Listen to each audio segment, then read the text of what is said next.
Inilah dataran tinggi Gayo, negeri 1001 bukit di pinggir kebun dan raksasa Danau Luttawar. Takengon yang menjadi ibu kota Kabupaten Aceh Tengah memiliki pusparagam seni tari dan musik. Di antara yang terkenal antara lain tari guel, didong, cincang nangka, dan lain sebagainya. Namun, di antara beberapa seni tari yang populer di masyarakat, terdapat sebuah seni tari yang dinyatakan hampir punah dan nyaris tak lagi dikenal oleh masyarakat. Tari sining yang pernah hidup pada era penjajahan Belanda hingga pertengahan abad 20.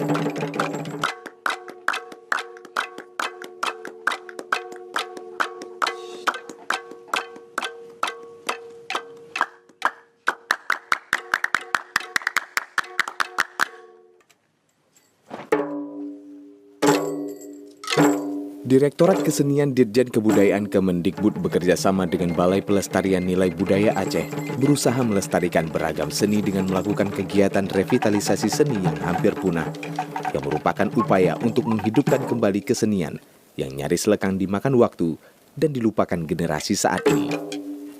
Kegiatan ini dilakukan di seluruh Indonesia.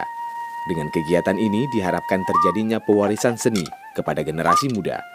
Salah satu prosesnya adalah melakukan dokumentasi kesenian tradisional agar dapat dilestarikan dan dikembangkan. Termasuk pula melakukan koordinasi dengan instansi terkait, seniman dan akademisi, survei, penelitian, pelatihan tahap atau TOT, sarasehat, perekaman dan penulisan, pelatihan ke sekolah dan masyarakat dan pementasan hasil tari tersebut. Tari sining adalah salah satunya.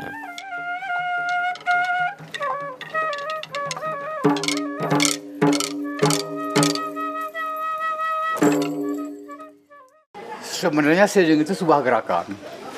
Itu dasarnya. Gerakan sining itu aja waspada, hati-hati, penuh perhitungan, itu sining. Maka sining itu setelah kami teliti, saya suka meneliti, adalah tari yang paling tua di antara seluruh tari. Dan itu milik kerajaan. Jadi zaman dulu hanya ada 4 kerajaan yang utama, 4 tarian yang utama. Itulah tari pertama, sining itu induknya, mendirikan rumah dipakai dia. Kemudian nanti kalau pembuka acara, kesenian dan sebagainya itu tari guru didong, gerakannya itu. Kemudian juga memandikan raja ke laut, artinya lebih kurang lebih di akhir tahun kerja untuk masuk tahun baru, itu turun ke laut. Kemudian semangat juang dari rakyat, itu tari cincang nangka. Cuma 4 induk tari.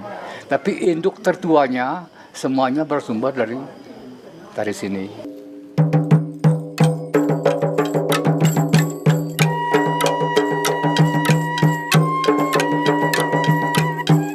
Namun, benarkah sining itu ada? Arifin Bantacut adalah satu sosok yang mengaku pernah menonton tari sining pada masa yang sudah sangat lama. Ia mengaku kakeknya adalah seorang penari sining pada masa Indonesia baru merdeka. Pernah itulah terakhir saya kecil tapi masih saya ingat. Kakek saya meninggal itu tahun 45. Tahun 45, 46, 45, 46 kira-kira gitu. Jadi saya masih kecil, masih sekolah SD itu. Pas ada seminar tari guel, kemudian Bapak Arifin Bantacut menyebutkan ada tari sining. Awalnya saya berpikir sama seperti orang lain bahwa itu gerak, bukan tari. Sampai saya berpikir setelah mengadakan penelitian bahwa benar bahwa tari sining itu ada. Jadi bukan gerak sining, tapi tari sining.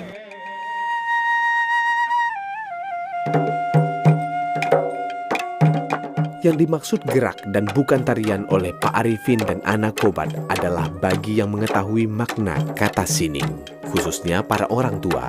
Mereka menganggap bahwa sining adalah sebuah gerakan, dan gerakan tersebut memang ditemui di dalam beberapa tarian lain yang populer di Gayo. Dengan kata lain, gerakan sining menjadi salah satu unsur gerakan pada tarian-tarian lain. Sining sebagai unsur gerakan sebenarnya tidak punah. Hampir semua jenis tarian di Gayo ada unsur sining. Sining sebagai sebuah unsur gerakan. Di tari Guel ada, di tari Munalo ada, di tari Resam Brume ada. Tapi sining di sana berperan sebagai unsur gerakan, bukan sebagai sining sebagai tarian yang utuh. Foto inilah yang kemudian membuat Salman dan juga Anna semakin yakin tentang eksistensi sebuah tarian bernama sining di masa lampau. Dalam proses penelitian kita menemukan sebuah foto dari Tropenmuseum Belanda, dan di situ disebutkan tahun pengambilan foto itu 1898. Foto itu bisa berbicara kepada kita tentang tarian sining dan gerakan dasar sining. Kemudian pada tahun 1972 yang dilakonkan oleh Ceh Sahak, seorang Ceh dan penari tari Guel yang cukup legendaris, dan fotonya kita dapatkan. Ceh Sahaknya sudah almarhum. Dari situ kita sinkronkan foto. Kedua foto tersebut ternyata mengarah kepada tari sining. Dan melalui wawancara beberapa narasumber yang pernah menyaksikan tarian itu ketika dia berusia 6-7 tahun pada 1946, kita sinkronkan, kita gabungkan dengan sumber-sumber data yang kita temukan di lapangan, baik melalui FGD dan narasumber-narasumber lain, maka kita berkesimpulan bahwa tari sining itu ternyata adalah sebuah rangkaian gerakan tari. Nah, sebelumnya kita hanya berprinsip dan beranggapan bahwa sining itu adalah unsur tari di gerakan tari-tari yang lain. Jika dipelajari lebih lanjut, ternyata kapan dan bagaimana tari sining ditarikan serta penyebab kepunahannya memiliki histori yang unik dalam perubahan tatanan sosial masyarakat Gayo.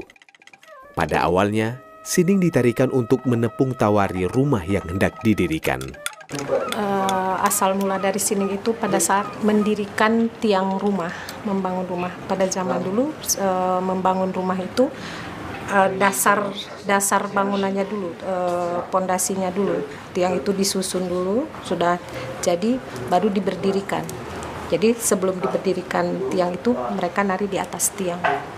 Kemungkinan besar punahnya tarian sining itu diawali dari melunturnya adat budaya masyarakat membangun rumah panggung, karena sining itu ditarikan di atas tiang lintang atau dalam bahasa Gayonya disebut bere, di tiang utama sebuah bangunan rumah adat Gayo. Penyebab kedua, sining hilang dalam konteks sebuah tari yang utuh. Akibat itu tadi, kemudian unsur tarinya justru tidak hilang. Dia menyusup ke bentuk-bentuk tarian yang lain. Di tari Guel ada dan beberapa tarian lain.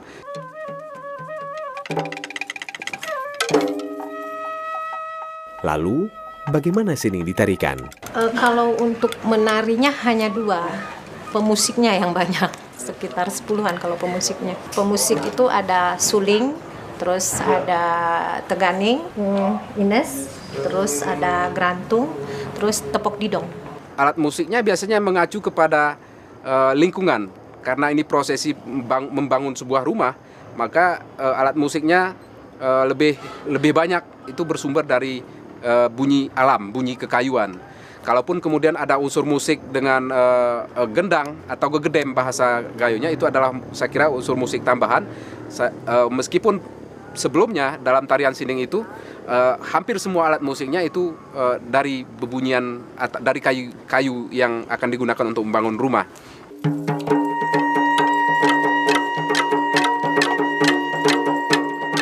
Secara sekilas, sining memiliki kemiripan dengan tari Guel yang juga sangat populer di tataran tinggi Gayo. Namun, perbedaannya, penari dalam tari Guel menggambarkan gajah, sementara dalam sining menggambarkan burung. Tari sining itu adalah tarian yang meniru gerak burung. Dalam bahasa Gayo disebut Tarinuo, Kepur Nunguk Tarinuo. Jadi ada dua burung, Kepur Nunguk, ada burung nunguk dan wo, burung wo. Dan tarian sining adalah mengadopsi tarian gerakan-gerakan burung dalam membuat rumah dan sehingga ia menjadikan rumah itu tempat berlindung, tempat berkeluarga dan sebagainya.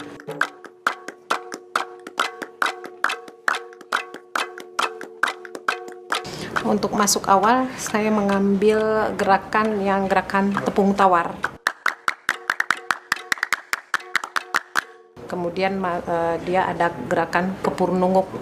Kepur nunguk itu hentakan sayapnya manuk unguk, burung unguk. Habis itu ada gerakan geritik kaki, hentakan kaki. Habis itu ada gerakan kipes, itu menginikan sayap burung. Terus ada gerakan sining itu yang dia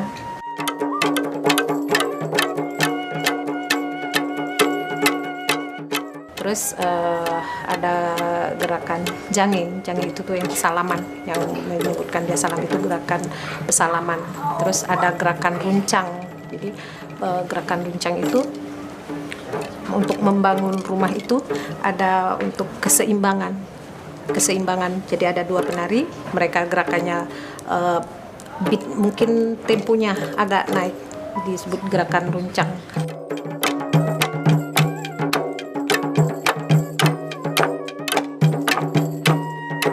Lalu, apa saja kostum yang digunakan? Sebenarnya tari sining secara utuh tidak menggunakan kostum secara khusus. Artinya menggunakan kostum yang menggunakan punya relief tertentu atau tidak. Kostum ada ketawak baju, terus ada ketawak ikat pinggang, habis itu celana, terus kain samping, terus yang ciri khas banget itu upu hulan-hulan, terus sama tangan ringit itu sekarang udah sangat langka, malah nggak ada, sulit nyarinya, ada paling 1-2 orang.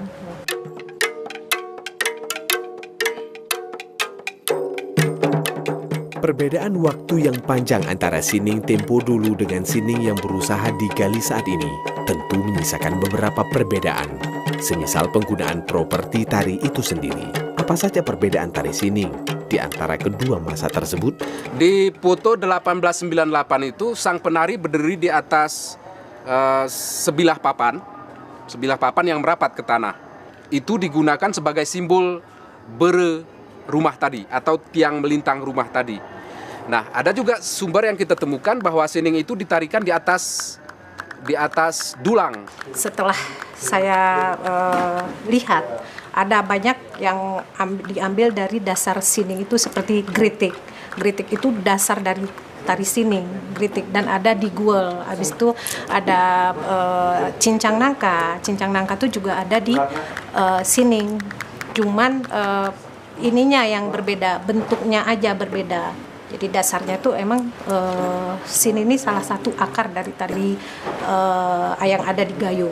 Di awal tahun 2016 saya diundang oleh Balai Pelestarian Nilai Budaya dan Nilai Sejarah Banda Aceh, diundang dalam program revitalisasi kesenian yang ada di Indonesia, khususnya di Provinsi Aceh. Di pertemuan itu saya katakan bahwa ada satu jenis tarian, walaupun ada beberapa di wilayah Gayo yang sudah punah dan tidak pernah lagi kita lihat tarian itu. Dan di situ saya mengusulkan agar bagaimana tari sining itu bisa menjadi program revitalisasi. Ada kerjasama dengan BPNB, Balai Pelestarian Nilai Budaya. Ini akan dijadikan masuk ke dalam kurikulum sekolah. Tarian ini benar-benar jadi memasyarakat lagi seperti dulu. Jadi tidak asing. Sekarang ini kalau ditanya sama orang di Gayo, taunya mereka hanya gerakan sining, bukan tari sining. Ya tentu dari output ini kita kan di sini melibatkan juga kepala sekolah, pemerintah daerah, para seniman. Tentunya kita bersama-sama untuk nanti mengembangkan bukan seni-seni yang sudah diangkat ada 4 itu saja, tetapi seni-seni yang lain yang perlu diangkat. Marilah kita bersama-sama mengangkat seni-seni tersebut menjadi kebanggaan seni yang ada di daerah Aceh ini.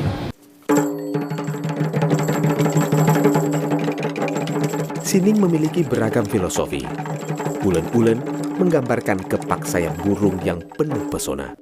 Sementara penari di atas bere menggambarkan bahwa pada ketinggian tersebut hanya burunglah yang mampu menyeimbangkan badannya dengan tiupan. Hal itu menggambarkan terhadap kekokohan bangunan yang diharapkan. Sehingga tak salah, pada masa lampau hanya segelintir penari yang mampu mempertahankan keseimbangan dalam menarikan sining. Sining adalah seni tari yang patut dipertahankan demi menjaga kekayaan budaya kita.